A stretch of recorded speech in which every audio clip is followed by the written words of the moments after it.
ঝিনাইদহ শহরের বুকে দখল, দূষণ ও ভরাটে মৃতপ্রায় নদী নবগঙ্গার পাশে মাথা উঁচু করে দাঁড়িয়ে আছে শতবর্ষী দেবদারু গাছ। গাছগুলো ঘিরে নির্মিত হয়েছে পৌর ইকো পার্ক। প্রতিদিন শত শত মানুষ সেখানে গেলেও তাদের বেশিরভাগই জানেন না যে গাছগুলো রোপণ করেছিলেন বাংলা সাহিত্য সম্রাট বঙ্কিমচন্দ্র চট্টোপাধ্যায়। বর্তমান প্রজন্মের অনেকেই বঙ্কিমচন্দ্র চট্টোপাধ্যায়কে চেনেন না। বঙ্কিমচন্দ্র চট্টোপাধ্যায় আসলে না, আমি চিনি না, এনার নামও কখনো শুনি নাই।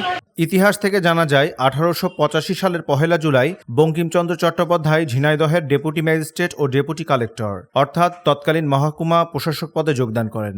তখন ডেপুটি ম্যাজিস্ট্রেট ও ডেপুটি কালেক্টরের বাংলো ছিল নবগঙ্গা নদীর তীরে, যেটি বর্তমানে সড়ক জনপদ বিভাগের বাংলোর সামনে। নবগঙ্গা তখন ছিল জীবন্ত ও খরস্রোতা। সেই নদীর পাড়েই গাছগুলো রোপণ করেন তিনি। এবং ইতিহাস মাধ্যমে জানি যে বঙ্কিমচন্দ্র চট্টোপাধ্যায় নামে যিনি এই মহকুমা প্রশাসক ছিলেন, এই ঝিনাইদহতে উনার সময় এই বৃক্ষ রোপণ করা হয়। আমার জানা মতে বঙ্কিমচন্দ্র চট্টোপাধ্যায় উনি 1885 সালে আমাদের ঝিনাইদহ জেলায় আগমন করেন। তখন ব্রিটিশ শাসন ছিল।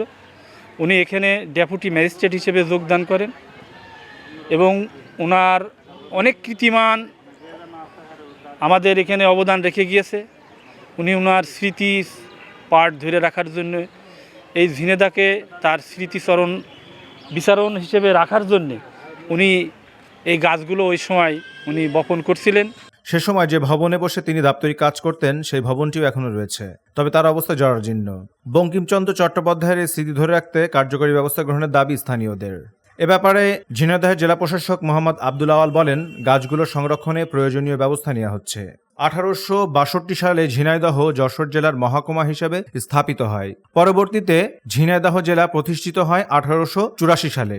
ঝিনাইদহ থেকে বসির আহমেদের পাঠানো তথ্যচিত্রে ডেস্ক রিপোর্ট, দৈনিক রানার।